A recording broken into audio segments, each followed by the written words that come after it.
God is love. That is not a pretty sentence to hang upon the wall of the parlor. That is the unveiling of the very nature of the Father. And when God comes into a home, when the Father is welcomed there, when Jesus is confessed not only at the church altar, but at the breakfast table, in the bedroom, in the kitchen, in the place where the bills are opened and the children are corrected, then love must become more than a mood, more than a tender feeling that comes at Christmas time or in the hour of sickness. Love becomes law. Love becomes the rule of conduct. Love becomes the master word of the household. You see, in this new covenant there is only one law and one word: love. The old commandment, gathered up in statutes and ordinances, has found its fulfillment in this Jesus kind of love. Love worketh no ill to his neighbor. Love, therefore, is the fulfilling of the law. Now, if that is true in the church, if that is true in business, if that is true on the street, then how much more must it be true in the home, where the heart is most easily wounded, where words fall with the heaviest weight, where silence can be colder than winter, where a look can bruise a child, where a husband and wife can sit under the same roof and yet be far apart in spirit. Can you imagine what it would mean if the Jesus kind of love governed every word spoken in your home? What it would mean if love sat at the table when the meal was late, if love opened the envelope when the bill came due, if love stood beside the mother when the child disobeyed, if love held the father when he came home tired and tempted to speak sharply, if love entered the quarrel before pride had time to put on its armor. Can you see what it would mean if every decision were made under love's dominion, if every correction were given in love's language, if every silence were a love silence and not a punishment, if every sacrifice were made beautifully because God is love and we are born of God? There are homes that are religious but not ruled by love. They pray and yet they wound. They attend church and yet they criticize. They know doctrine and yet the rooms are filled with the smell of selfishness. The Bible lies on the table, but wounded pride sits in the chairs. The children hear hymns on Sunday and angry words on Monday. The husband says grace over the food and then speaks without grace to the wife who prepared it. The mother teaches the little ones to say their prayers and then lets anxiety and fretfulness govern her voice. That is not the love home. That is a home where religion has been admitted, but love has not yet been crowned. Now hear me. Your home changes when love becomes law. Not when love becomes an occasional apology. Not when love comes after the damage is done and tries to bind up the bleeding place. Not when love is spoken about in prayer meeting and forgotten at the sink, at the desk, in the nursery, in the midnight hour when nerves are tired and sense knowledge is crying for its own way. No, the home is healed when love is given the right of way before the word is spoken, before the door is slammed, before the accusation is made, before the heart hardens itself and says, I have my rights. Every step out of love is a step into trouble. You may be right in your facts and wrong in your spirit. You may win the argument and wound the fellowship. You may prove your case and lose the atmosphere of God in the room. But every step into love is a step into God's own nature. Every time you yield to love, you are yielding to the Father in you. Every time you answer gently when the flesh would answer sharply, every time you forgive when pride would remember, every time you serve when selfishness would demand to be served, the love life is taking its place. The home is coming under the government of God. This is not poetry. This is not sentiment. This is the law of the new creation brought into the common day. God is love, and he that dwelleth in love dwelleth in God, and God in him. Then the home where love dwells is the home where God is at home. The question is not merely, do you believe in love? The question is, has love become the law of your house? Has the Jesus kind of love been given authority over your tongue, your temper, your money, your table, your corrections, your disappointments, your private thoughts, and your family wounds?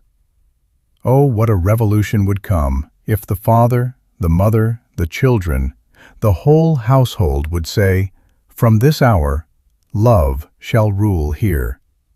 Not fear, not pride, not selfishness, not sharp speech, not remembered wrongs, not cold silences, but love. The Jesus kind of love. The love that never faileth. The love that heals the home because it brings the very nature of God into the daily conduct of those who live there. Now, if love is to rule the house, we must be honest about what has been ruling it. You see, the trouble in many homes is not first the unpaid bill, not first the crowded rooms, not first the tired body, not first the difference in temperament between the husband and the wife, not first the stubbornness of the child. These may be the things that make the noise, but they are not always the root. The hidden trouble is deeper. It is self sitting upon the throne where the Jesus kind of love was meant to reign. Self is a hard master. Self keeps books. Self remembers every slight. Self says, I gave more than they gave. I have suffered more than they know. I have been patient long enough. I will speak when they speak. I will be tender when they are tender first. And so sense knowledge takes the place of the recreated spirit. The mind begins to measure love by treatment received. The heart begins to count injuries as though it were a banker counting coins. Reason says, you must protect yourself. You must not yield too much. You must not be made a servant in your own home. And all the while the love nature of God is within, asking for the right of way. Can you see what that means? It means that a man may be a child of God and still let sense knowledge govern his conduct at the supper table. He comes home tired. The day has worn upon him. Perhaps his work has been hard. Perhaps he has been misunderstood. He sits down and there is silence in him, not the silence of peace, but the silence of wounded self. He answers shortly.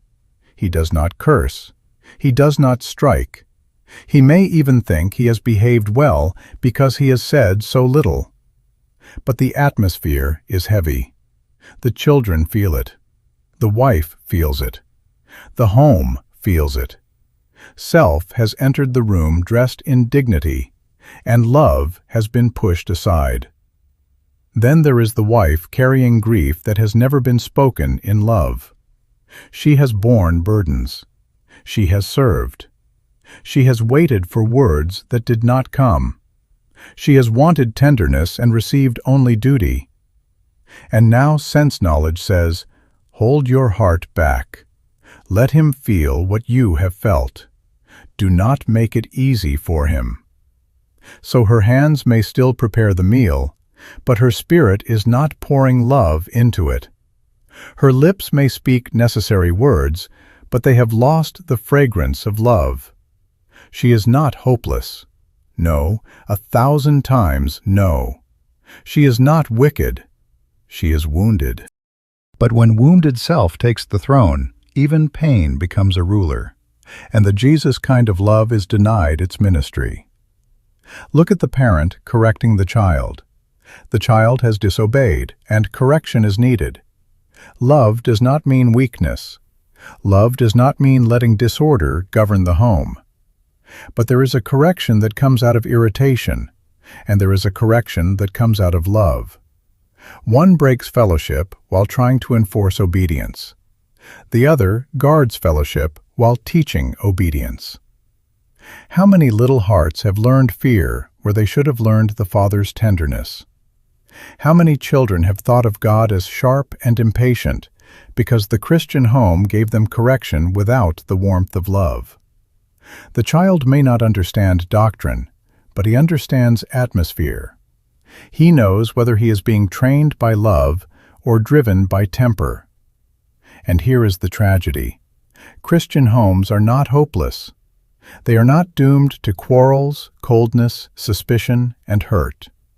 The tragedy is that many have never let the love nature in them have right of way. They have tried to run a Christian home with natural affection, with discipline, with income, with plans, with human wisdom, with pride, with endurance. But they have not yielded to the one law of the new covenant. They have not said, "Love, take the throne. Love, rule my tongue. Love, govern my memory. Love, master my rights. Love, teach me how to answer in this room." Home tension is often the sound of self-ruling. It is self in the husband, self in the wife, self in the parent, self in the child. It is each one waiting to be understood before understanding, waiting to be served before serving, waiting to be healed before healing. But God is love.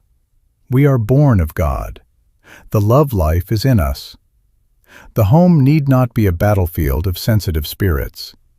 It can become a love realm, but self must be dethroned, and the Jesus kind of love must be crowned in the commonplaces of the day.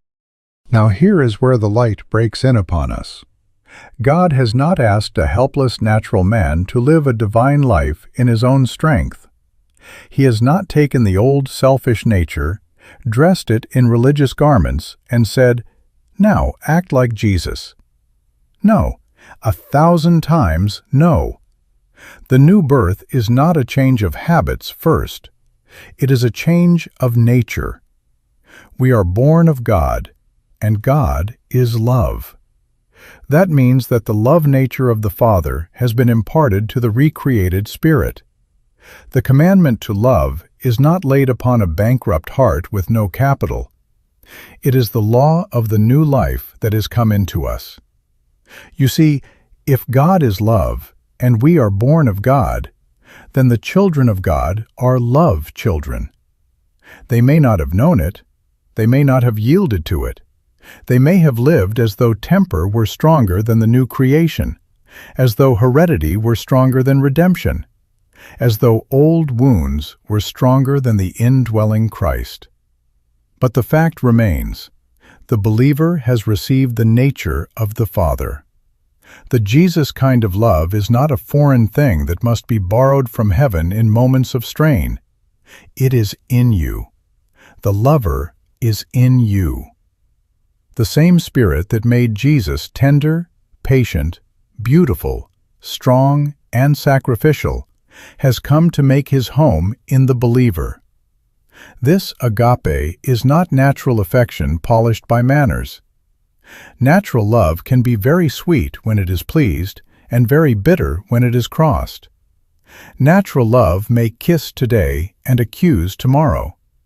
Natural love may give when it is admired and withdraw when it is forgotten.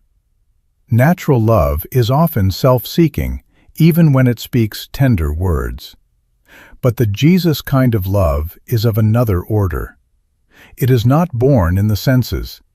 It is not fed by appreciation. It does not collapse when it is not praised. It is the very nature of God moving through a human spirit. It is love that gives, love that bears, love that forgives, love that seeks not its own, love that never faileth. Can you see what that would mean to a home? The Christian husband is not merely a man who belongs to a church. He is called to be a Jesus man in his own house. He is to carry the fragrance of Christ into his voice, his decisions, his strength, his tenderness, his handling of money, his treatment of the woman who has trusted him with her life. The Christian wife is not merely a woman who believes certain truths. She is called to be a Jesus woman, one in whom the beauty of the Lord is seen in patience, in wisdom, in quiet strength, in words that heal, in service that is not servile but royal, because love is reigning. And the children, oh, the children are to be children of love, trained in an atmosphere where God is not a doctrine only, but a presence known through the conduct of father and mother. What a home that would be!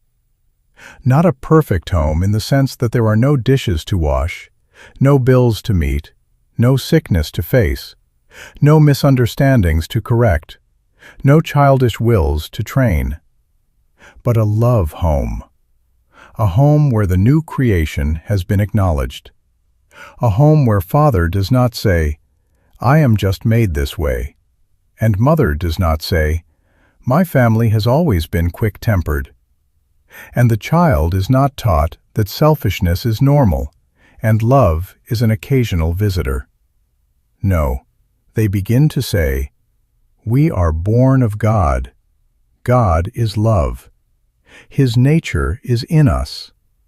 We are going to let that nature rule." God never asks His children to live a life for which He has not given them the nature and ability. That would be unjust. He did not say to the bird, "Fly," without giving it wings. He did not say to the fish, "Swim," without giving it the life that belongs in the water. And He has not said to the new creation, "Walk in love," without giving that new creation the love life. When He says, "Love one another even as I have loved you," He is not mocking our weakness. He is unveiling our ability in Christ. He is saying, "My nature is in you. My love has been shed abroad in your heart. Now let it have right of way." This changes the whole battle in the home. You are not merely fighting temper with willpower. You are yielding temper to the life of God. You are not merely trying to be patient because patience is respectable. You are letting the patient one live through you. You are not merely restraining bitter speech because you fear the consequences. You are giving the tongue to love because the Father's nature has become your nature. You are not a victim of temperament. You are not a prisoner of family history. You are not chained forever to the old habits that ruled you before you knew Him. You are a new creation. Old things are passed away. Behold, they are become new. Think of yourself that way. See yourself as a love person. See yourself standing in the kitchen, in the bedroom, at the table, at the door when someone comes home late, with the life of God in you. See yourself answering as Jesus would answer if He stood in your place, not because you are pretending to be something you are not, but because He has made you something you never were. The husband can be a Jesus man. The wife can be a Jesus woman. The children can grow as children of love. The house can become a love realm. Do not dishonor the new birth by talking as though the old nature were Lord. Do not crown your weakness with your confession. Do not say, "I cannot love that way." Say rather, "God is love, and I am born of God. The Jesus kind of love is in me. I will give it right of way." Then the home begins to change, not from the outside inward, but from the recreated spirit outward. Love rises in the heart, takes hold of the tongue, softens the eyes, steadies the hands, sweetens the service, and the common rooms of the house begin to bear witness that God is love. Now let that love law come first of all into marriage, for marriage is the fountain of the home atmosphere. The children breathe what the father and mother create. They may not understand the vows that were spoken at the altar. They may not know the hidden battles that husband and wife have fought through the years. But they breathe the spirit of the marriage. They breathe peace, or they breathe strife. They breathe tenderness, or they breathe criticism. They breathe security, or they breathe fear. The marriage atmosphere becomes the climate of childhood, and if love is not reigning between father and mother, the little ones are compelled to live under a government God never ordained. You see, marriage was never meant to be two selfish lives bargaining for advantage under one roof. It was never meant to be two wills keeping account, two memories storing wrongs, two tongues defending pride, two hearts saying, "I will yield when you yield." That is sense knowledge ruling in the holiest human fellowship. That is natural love trying to do divine work. Natural love may begin with music and flowers and happy tears. But if it is not lifted into the Jesus kind of love, it can become jealous, possessive, wounded, proud, suspicious, and demanding. Natural love says, "You belong to me, therefore you must make me happy." Divine love says, "I belong to God, therefore I will seek your highest good." Natural love seeks to be served. The Jesus kind of love seeks how it may serve. Can you see what that would mean to a husband? The husband-father may be the king in the home, but he is king only as Jesus was king. He is not crowned to dominate. He is crowned to serve. He is not given strength that he may crush the weaker heart. He is given strength that he may bear burdens beautifully. He is not the head of the home so that his temper may be law, his silence may be punishment, his weariness may excuse sharpness, and his will may ride over the life of the woman who walks beside him. No, the husband who walks in love rules by tenderness. He protects, he carries, he listens, he gives himself. He stands between his household and fear. He makes his wife feel safe, not because he is loud, but because he is governed by God. Husbands, do you know what it would mean if the Jesus kind of love had right of way in your voice when you come home tired? Do you know what it would mean if your wife never had to wonder whether the day's disappointments would be poured out upon her spirit? Do you know what it would mean if your children saw strength clothed in gentleness, authority clothed in patience, manhood clothed in Christ? The home does not need a dictator. It needs a love king, a man in whom the father's nature has gained mastery over pride, over harshness, over selfish demand.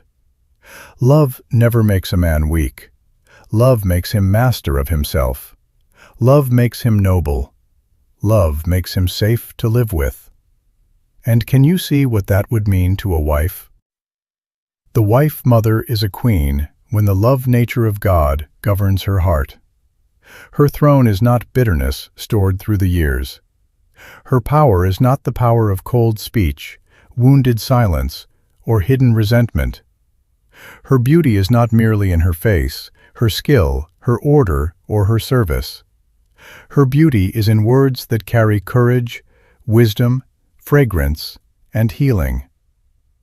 There is a queenliness in a woman who refuses to let old injuries poison today's bread. There is a majesty in a woman who can speak life when her own heart has been tempted to draw back. There is a divine loveliness in the wife who says, "God is love, and I will let love rule this room." Wives, do you know what it would mean if your words became God's flower garden in the home? What it would mean if your husband came into the house and found there not accusation waiting in the chair, not criticism standing at the door, but the fragrance of love. This does not mean that wrong is called right. This does not mean that wisdom is silent when truth should be spoken. But love speaks truth without poison. Love corrects without contempt. Love remembers God before it remembers the injury. Love refuses to take the little failures of the day and weave them into a garment of bitterness to wear through the years. Oh, how many evenings could be saved by one little sentence spoken in love. "Dear, forgive me. I should not have said that." That sentence has more healing in it than many arguments have victory. "Dear, forgive me. I should not have said that." Say it before pride hardens. Say it before the children feel the chill. Say it before the enemy has time to build a wall between two spirits. Say it when reason says, "Wait until they apologize first." Say it when sense knowledge says, "You were not altogether wrong." Say it because love is greater than being right in your own eyes. Say it because Christ is in the room, and the home belongs to Him. The one who yields to love has not lost the argument. He has enthroned Christ in the room. The one who answers softly has not been defeated. She has given the recreated spirit right of way. The one who lays down pride has not become less. He has stepped into the love life. The one who refuses the bitter word has not been robbed of justice. She has let the law of the new covenant govern her tongue. This is victory. This is spiritual dominion. This is marriage under the love law. For what is the use of winning against the one you vowed to love? What crown is there in conquering your companion and leaving fellowship wounded at your feet? What triumph is there in proving your point if the atmosphere of the home has lost the music of God? Love does not ask, "How can I defend myself?" Love asks, "How can Christ be honored here?" Love does not say, "How much must I endure before I may strike back?" Love says, "How can the nature of the Father be manifested through me now?" God is love. We are born of God. Marriage is preserved when husband and wife stop defending self and begin giving the Jesus kind of love right of way. Then the marriage becomes a sanctuary. The table becomes a place of fellowship. The bedroom is no longer a battlefield of cold memories. The daily work is no longer a ledger of who has done more. Father and mother stand together under one law, one word, one life. Love. The children see it. They may not be able to explain it, but they feel it. They know that Christ is not merely preached in that house. He is obeyed there. They know that love is not a Sunday word. It is the law of Father's voice and Mother's hands. It is the secret of the home. Let husband and wife say it now in the hidden place of the heart. I will not enthrone self in this marriage. I will not let pride govern this covenant. I will not let old wounds speak louder than the new creation. God is love, and His love is in me. I will walk in love. When that becomes the law between two married hearts, heaven has found a place to reveal itself on earth. Love never faileth. And now we come to the children, those little hearts that live under the shadow of father and mother. You see, children do not merely hear what we teach. They absorb what we are. They breathe the spirit that rules the house. They may forget many of the words spoken in correction, many of the lessons repeated at the table, many of the prayers they were taught to say at night, but they will not forget the atmosphere. They will carry in their spirits the feeling of the home. They will know whether love ruled there, whether fear ruled there, whether anger ruled there, whether Christ was only named, or whether Christ was obeyed.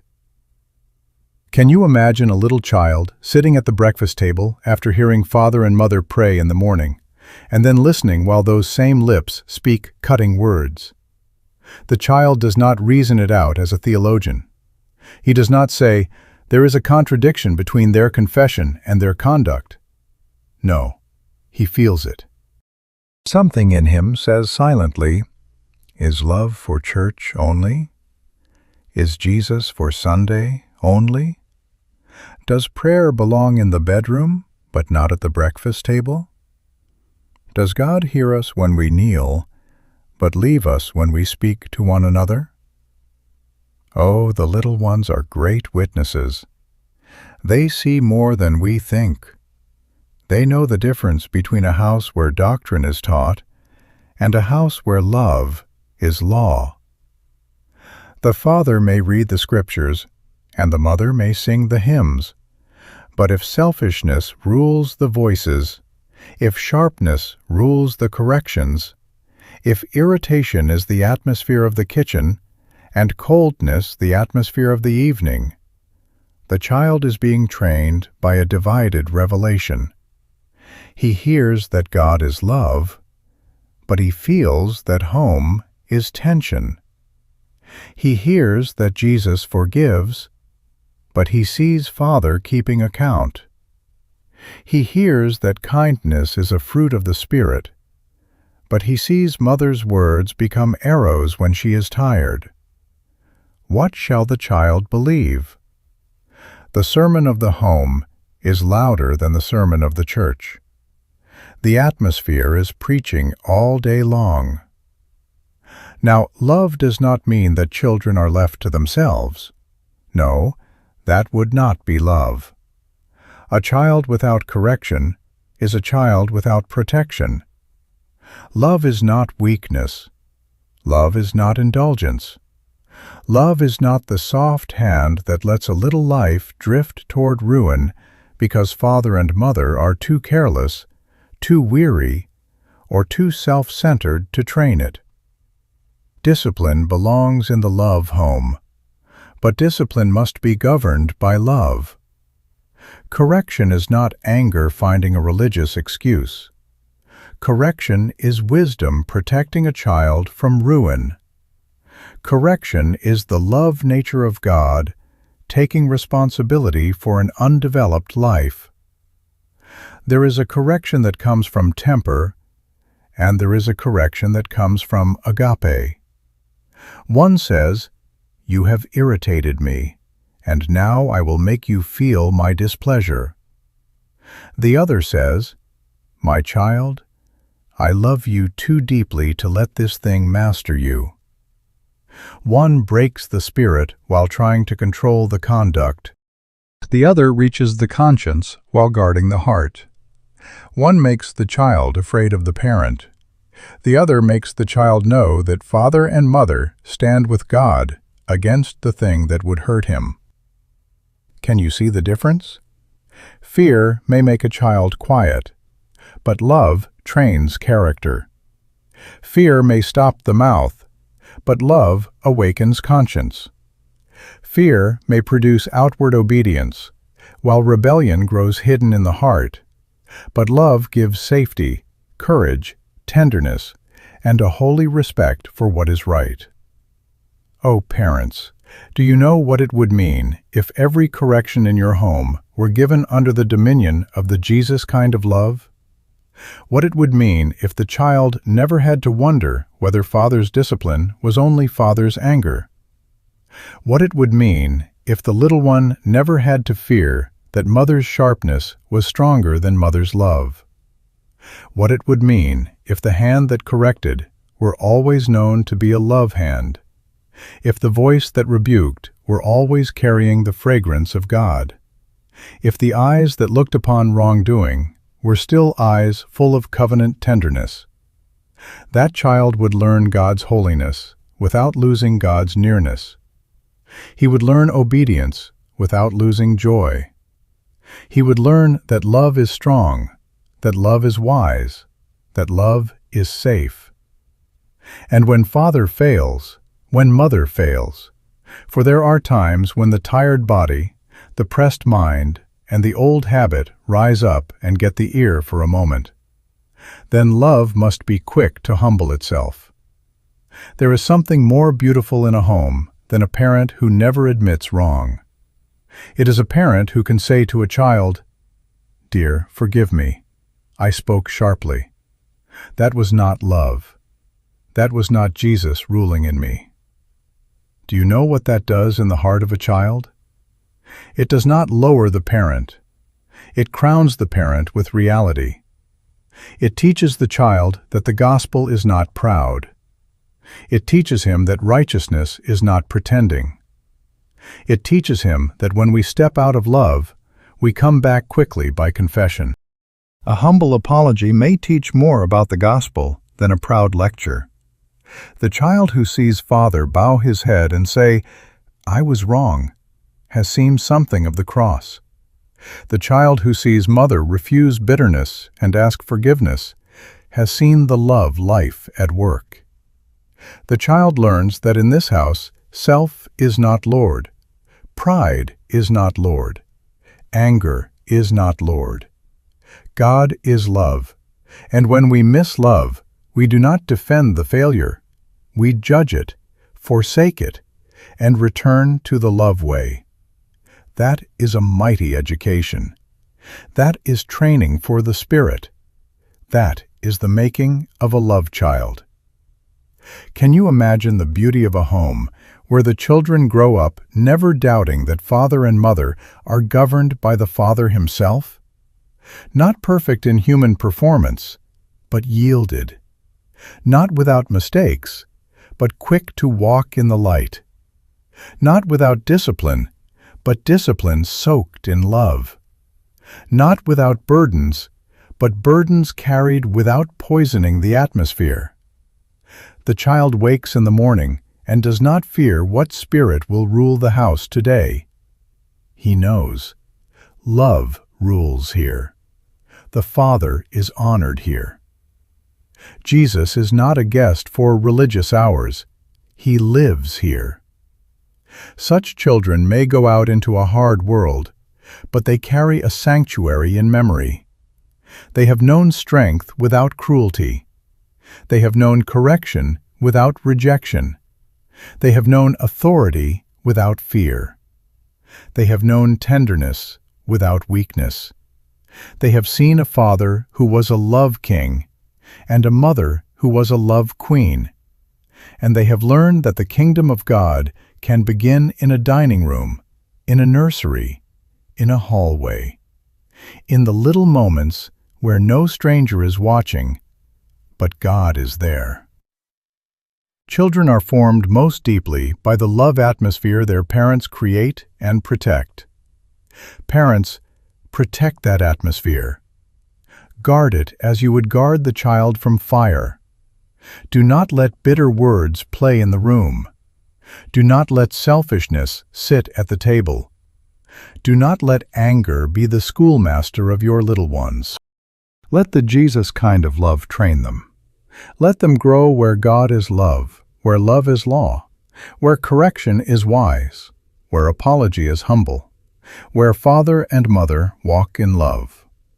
Then the home becomes God's flower garden for the souls of children, and the little ones grow up knowing not merely that love is preached, but that love lives.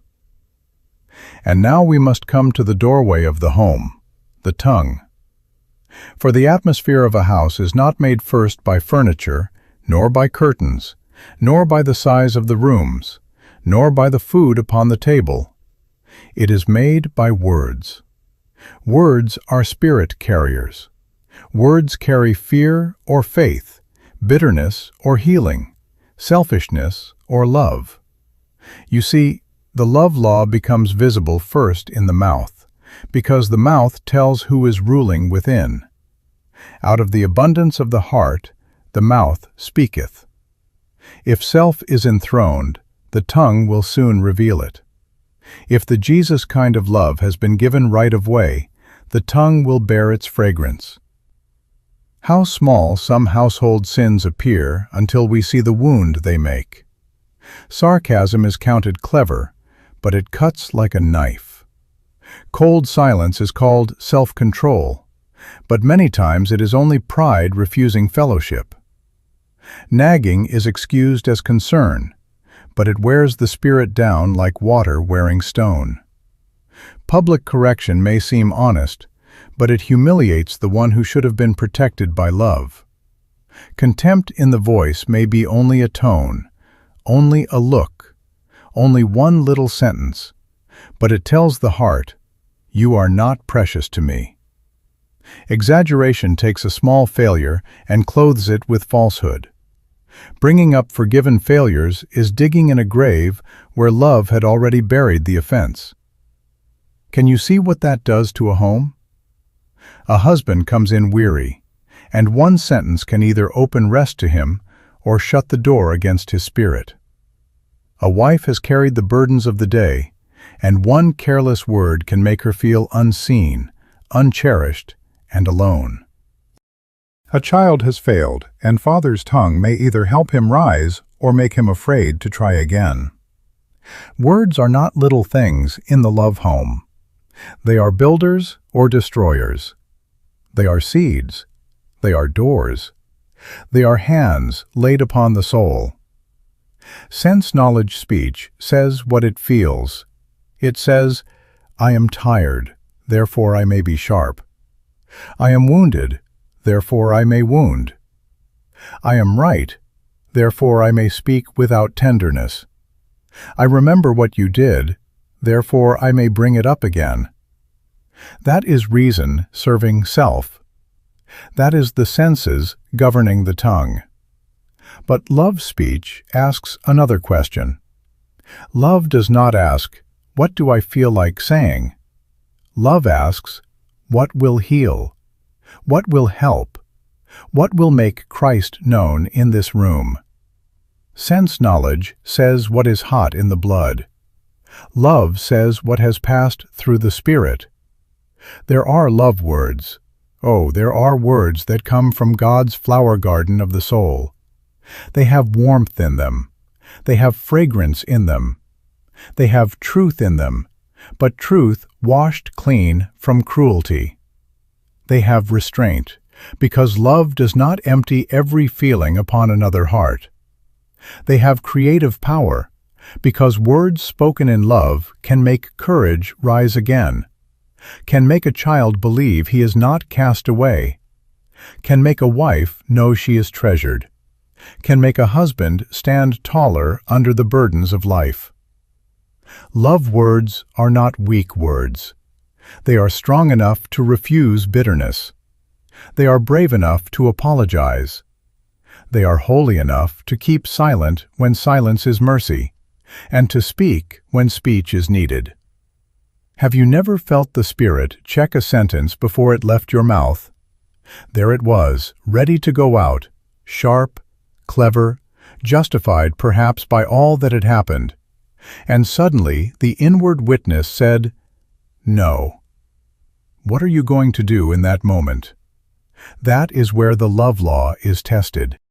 Not in the meeting only, not in the prayer only, but there at the sink, there in the bedroom, there at the table, there when the child asks again, there when the old irritation rises. Give your spirit right away. Let love put its hand over the mouth. Let the Jesus kind of love govern that sentence before it becomes atmosphere. No one can build a love home with an ungoverned tongue. You may pray in that house, but if the tongue serves self, the atmosphere will be torn. You may read the word there, but if sarcasm and contempt sit at the table, the children will feel the contradiction. You may say that God is love, but the home must hear love in Father's voice and Mother's voice. We are going to let love rule the tongue. We are going to speak as love people. We are going to refuse the word that wounds, the silence that punishes, the reminder that reopens old grief. God is love, and love must have the doorway of the home. And now let us bring the love law down into the common burdens of the home. For love that cannot live among bills, tired bodies, unfinished tasks, and disappointed plans has not yet become the Lord of conduct. It is easy to speak of love when the house is quiet, when the money is sufficient, when the children are well, when the body is rested, when no one has misunderstood you, and no demand is pressing upon your nerves. But the home is not made of quiet hours only. The home has Monday mornings in it. It has unpaid bills in it. It has meals to prepare, clothing to wash, floors to clean, errands to run, sickness to nurse, work to face, and plans that break in the hands. It is there, you see, that the Jesus kind of love is tested. Can you imagine what it would mean if love ruled the checkbook? I do not mean sentiment. I do not mean careless giving while debts are ignored. Love is not disorder. Love pays what it owes. Love does not live beyond its means to feed pride and then bring fear home to the table. Love does not spend selfishly and leave another heart to bear the strain. Love does not hide purchases and then call it peace. Love does not shame the one who earns less, nor wound the one who is trying under pressure.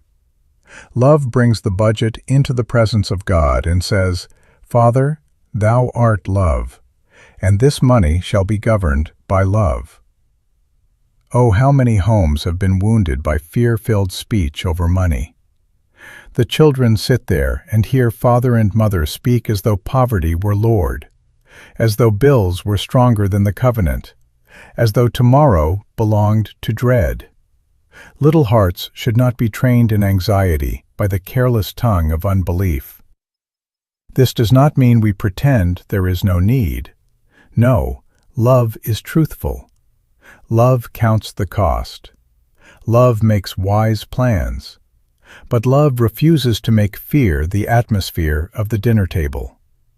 Love says, "We will be faithful. We will be honest. We will share what we have. We will not let lack make us cruel." The half loaf in a love home is sweeter than a full table where selfishness sits as king. There is a love way to earn money, and there is a love way to spend it. The man who goes to his work under the love law does not give poor service because no one is watching. He does not rob his employer by idleness, nor poison the office with complaint. If he is working for a firm, he works as a Jesus man. If he employs help, he treats them as souls precious to God. If he comes home weary, he does not make weariness an excuse to bruise the family. He says, "The love nature of God is in me. My body is tired, but love shall rule my voice." That is Christianity in overalls. That is holiness with a lunch pail.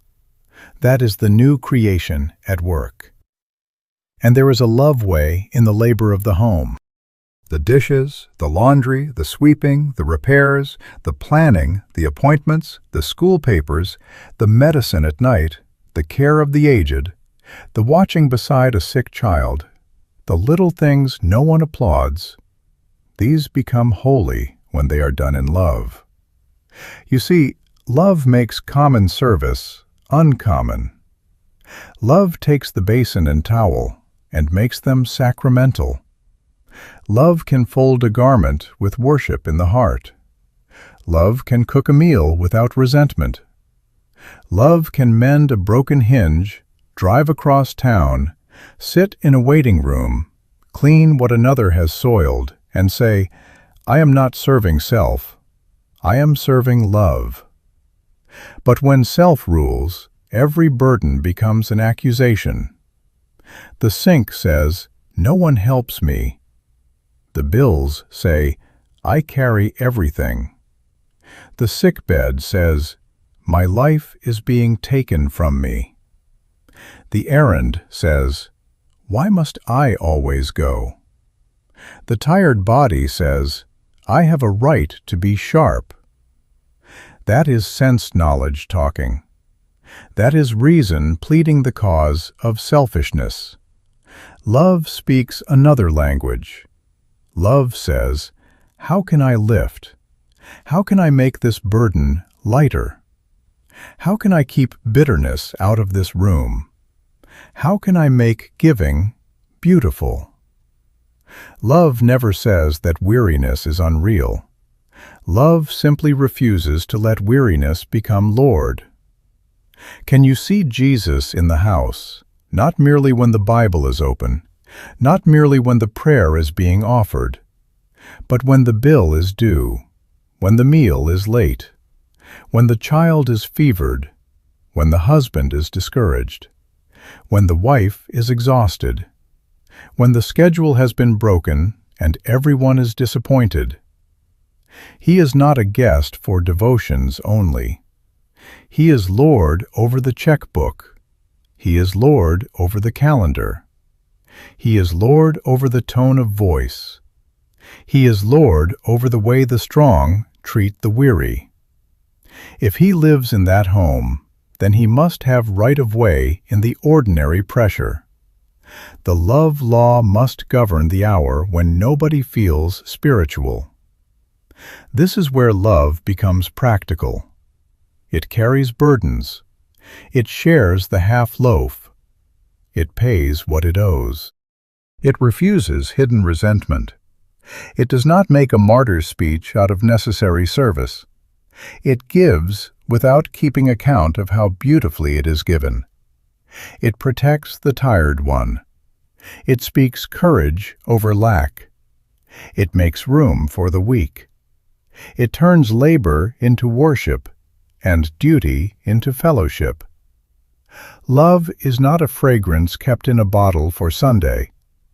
Love is bread on the table, patience in the sick room, honesty in the bills, tenderness after a hard day, and quiet service when no human eye has praised. The love law is not proven in theory. It is proven when the washer breaks, when the rent is due, when the workday has been heavy, when supper must still be made, when the child cries at midnight, when the body longs only for rest, and the Spirit says, "Walk in love." Then give your spirit right away. Let the Jesus kind of love take the burden in both hands. Let it rule the budget, the labor, the weariness, the disappointment, and the common day. God is love, and the home where God is honored must let love reign in the smallest task as truly as in the holiest prayer. And now we come to one of the hardest places in the love walk, the place where reason must bow. You see, reason is very self-assertive. Reason says, "I have been wronged, and I must defend myself. I have been misunderstood, and I must make them feel it. I have apologized before, and now it is their turn. I have borne this long enough. I have a right to answer. I have a right to be cold. I have a right to withdraw." That is the voice of sense-knowledge when pride has taken counsel with hurt. But the recreated spirit hears another voice. It hears the Master say, "Walk in love." It hears the love law. It hears the call of the crossroad. The cross was love's method of victory. Can you see it? Love stood before hatred and did not become hatred. Love stood before false accusation and did not become bitterness. Love stood before nails, thorns, mockery, spitting, shame, and apparent defeat, and love did not surrender its nature. The world looked upon Calvary and said, "Weakness." Sense-knowledge looked and said, "Failure." Reason looked and said, "If he be the Son of God, let him come down from the cross." But he did not come down, because love was conquering by staying there. The cross was not the defeat of love. The cross was love unleashed against sin, against hatred, against death, against the whole reign of selfishness. Oh, we have missed the meaning of victory in the home. We have thought victory meant winning the argument, proving the point, silencing the other voice, holding our ground until the other one breaks. But that is not always victory. Many a man has won an argument and lost fellowship. Many a woman has proven her case and wounded tenderness. Many parents have conquered a child's outward conduct and lost the child's heart. Sense knowledge calls that strength. Love calls it loss. The Jesus kind of love knows that there are times when the strongest thing you can do is give the gentle answer, make the first apology, refuse the sharp word, bear quietly with weakness, and choose the crossroad until resurrection peace can come. Can you imagine a husband saying, "Dear, I was wrong. I spoke from pride and not from love"? Reason says, "Do not say that. You will lose your place. She will think she has won." But love says, "Fellowship is more precious than pride." Can you imagine a wife saying, "Forgive me. I have kept score in my heart. I have spoken coldly." That was not the Jesus kind of love. Reason says, "Wait until he sees his fault first." But love says, "Let God rule me now." Can you imagine a father kneeling beside a child and saying, "I corrected you in anger. The correction was needed, but the anger was not love"? Sense knowledge says, "You will weaken your authority." Love says, "No, I will sanctify it." This does not mean that love enables evil. This does not mean that love calls sin righteousness, or lets cruelty remain unjudged, or asks the weak to be crushed under another's wickedness. No, God is love, and love is holy. Love seeks the other's true good before God. Love may speak firmly. Love may set a righteous boundary. Love may bring darkness into the light. Love may refuse to cooperate with destruction. But love will not take hatred as its weapon. Love will not let revenge sit upon the throne. Love will not hide pride under the name of justice. Love will not say, "Because you have sinned against me, I now have permission to step out of love." No one sins who walks in love. Love worketh no ill. Here is where the home is tried. The crossroad is often hidden in little things. It is the answer you do not give back. It is the old fault you do not resurrect. It is the silence that is not punishment, but mercy. It is the confession that comes before you are fully understood. It is the hand that continues to serve without making a speech about its service. It is the face that softens when pride wanted it hard. It is the mother who refuses to make her weariness a whip. It is the father who refuses to make his pressure a storm. It is the child who is taught to say, "I was wrong," and sees father and mother live the same law. Reason says, "If I take the crossroad, I will be defeated." But love knows the secret of the empty tomb. Following the cross leads to resurrection. The first moment may look like loss. The first apology may feel like weakness. The first gentle word may seem to fall on hard ground. But wait, love never faileth. Peace begins to breathe again in the room. Tenderness that had been buried begins to stir. The children feel safe because the air is no longer filled with warfare. Husband and wife can look at one another again without armor.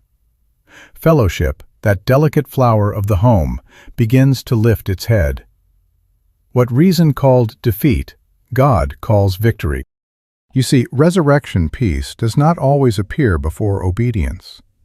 Many are waiting to feel love before they walk in love. They are waiting for the atmosphere to change before they yield. They are waiting for the other one to become tender before they become tender. But the Jesus kind of love does not wait for sense knowledge permission. It acts from the nature of God within. We are born of God, and God is love. The love nature is in us.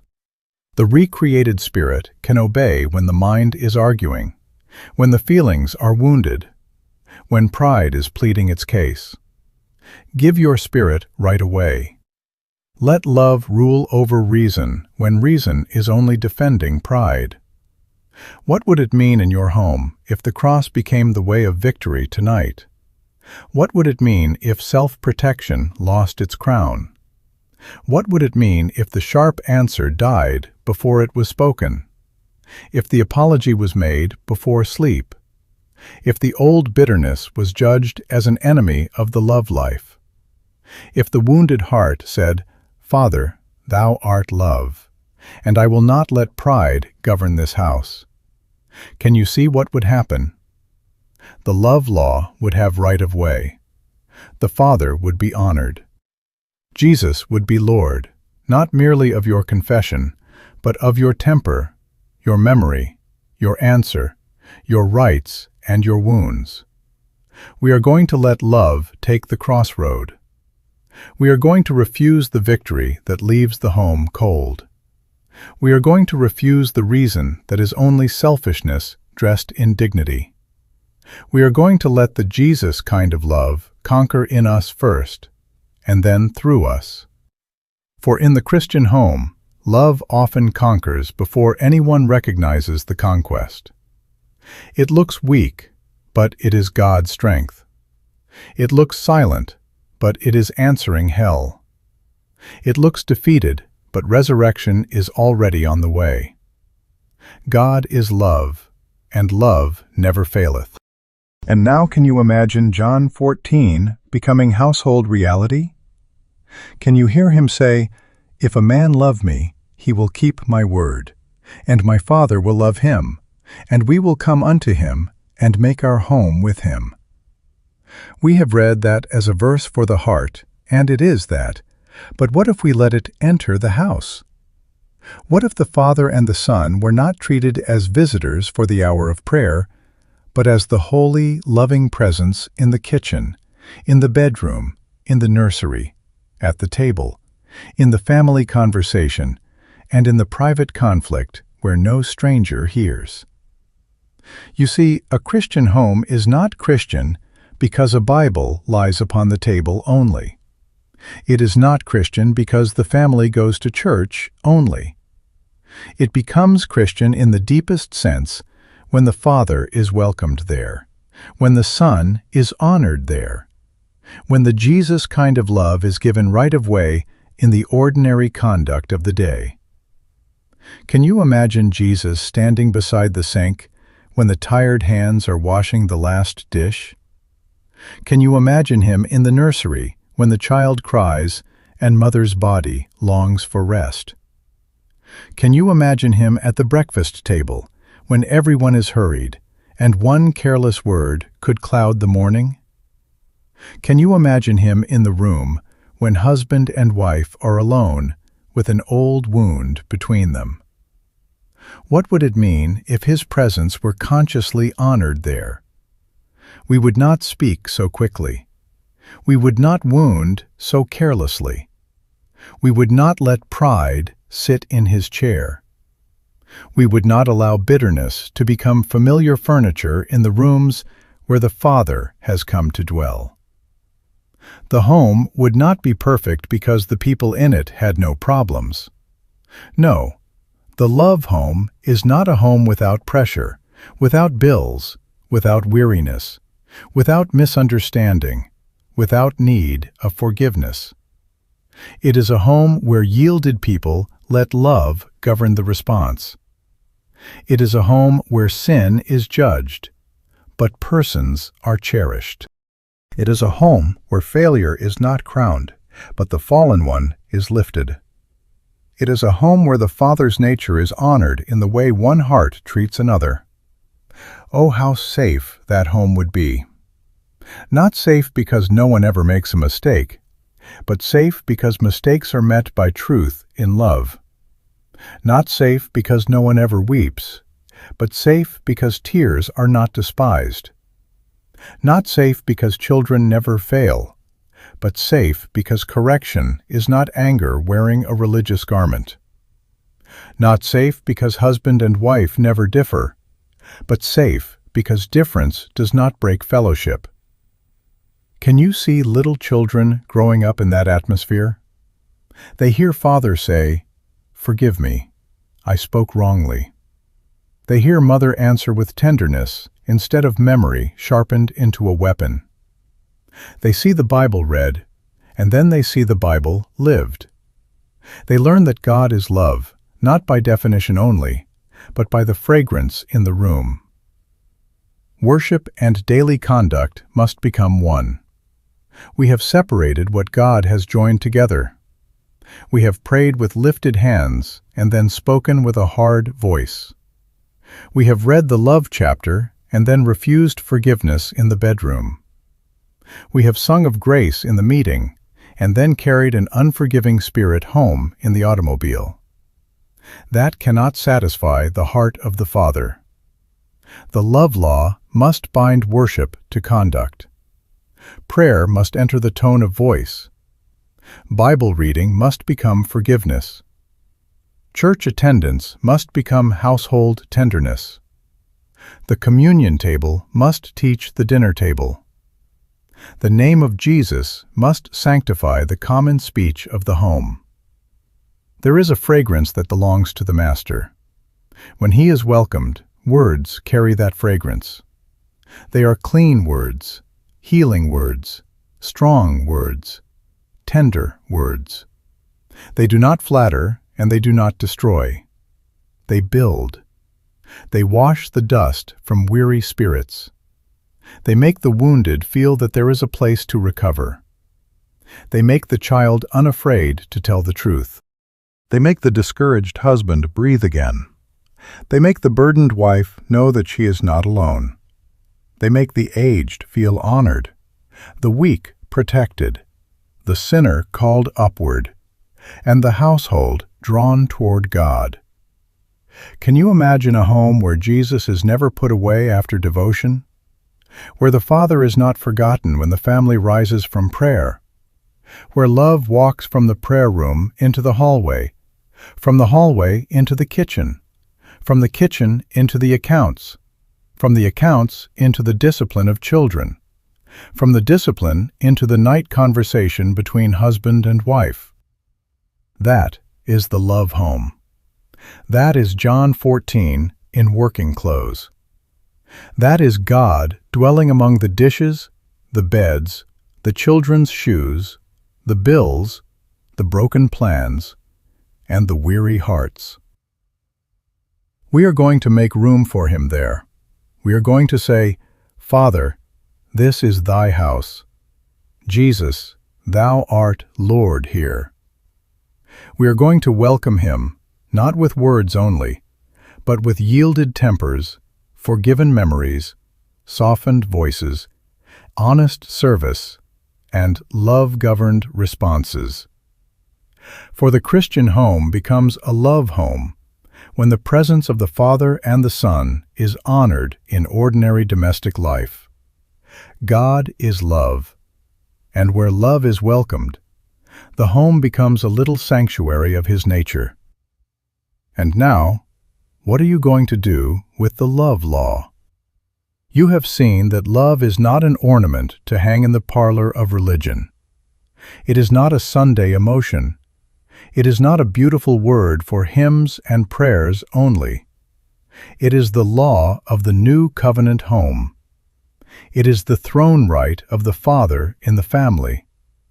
It is the Jesus kind of love demanding expression in the husband, in the wife, in the parent, in the child, in the checkbook, in the tongue, in the tired body, in the wounded memory, in the difficult hour. You see, when light has come, responsibility has come with it. Love is in your hands now. Do not say, "I will think about this." Do not put it among the things you admire and never obey. Do not say, when the other one changes, then I will walk in love. No, beloved, the call is to you. The recreated spirit in you knows what to do. The love nature of God is not waiting for better weather. We are born of God, and God is love. That love life is in you now. Give it right of way. Let it rise up and take the government away from sense knowledge, away from pride, away from old injury, away from the sharp tongue and the cold silence. Do not let sense knowledge rule another evening in that home. There may be someone near you who needs one sentence from your lips before the sun goes down. Forgive me, dear. I was wrong. What a beautiful sentence that is when love speaks it. How many quarrels would die under it? How many children would remember it all their lives? How many husbands would be softened by it? How many wives would find rest in it? Reason says, wait, defend yourself, explain first, make sure they admit their fault also. But love says, obey God now. The gentle sentence may be the key that opens a closed room in that home. The kiss of peace may be nearer than you think. The healing may begin with your surrender. Stop rehearsing the old injuries. Love does not dig again in the grave where forgiveness was buried. Love does not keep a private book of wrongs and read from it in the night. Tear up that record before God. Say, Father, Thou hast forgiven me. I will not make another heart pay what love has called me to release. Bless the family member who has been hard to love. Pray for the one whose manner has irritated you. Speak kindness to the one who has not earned it. This is not weakness. This is the Jesus kind of love taking command. This is God's nature walking in common shoes through the house. And let there be a household covenant. Not a proud speech, not a religious display, but a quiet yielding to the Master. We are going to walk in love. We are going to speak in love. We are going to correct in love. We are going to spend in love. We are going to work in love. We are going to forgive in love. We are going to let the love law govern breakfast and bedtime, discipline and disagreement, money and memory, labor and rest. We are going to refuse the victory that leaves the room cold. We are going to refuse the clever word that wounds. We are going to refuse the fear that makes bills greater than the Father. We are going to make the home a place where the Father and the Son are welcome.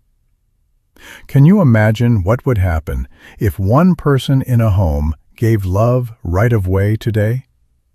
One yielded mother, one yielded father, one yielded husband, one yielded wife. One child taught to say, I was wrong. One heart refusing bitterness.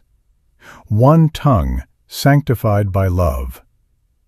That is how revival enters a household. It may not come first with noise. It may come with a softened answer. It may come with a hand laid gently upon a shoulder. It may come with a debt honestly faced, a confession humbly made, a wound no longer rehearsed, a prayer spoken over the very one who has been hardest to cherish. Love never faileth.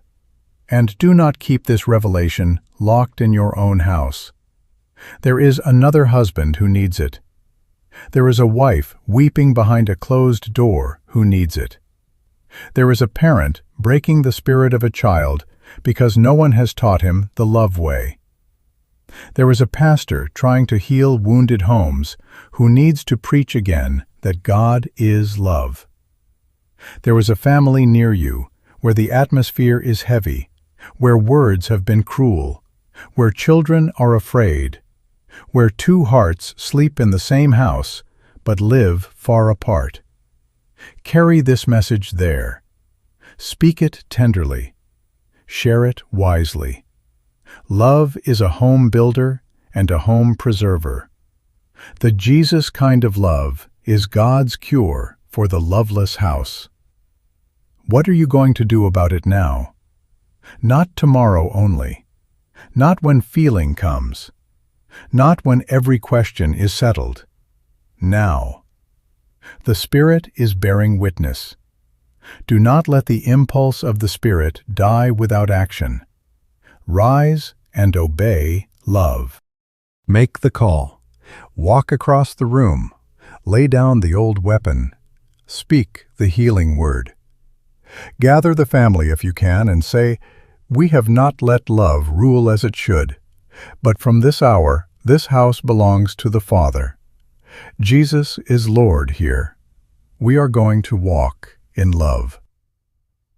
The healing of a home may begin with one person obeying love today. One person can open the door. One person can stop the train of bitterness. One person can bring the fragrance of Christ into the room. One person can let the crossroad become the resurrection road. Give your spirit right away. Let the love nature govern. God is love, and love must be Lord in the home.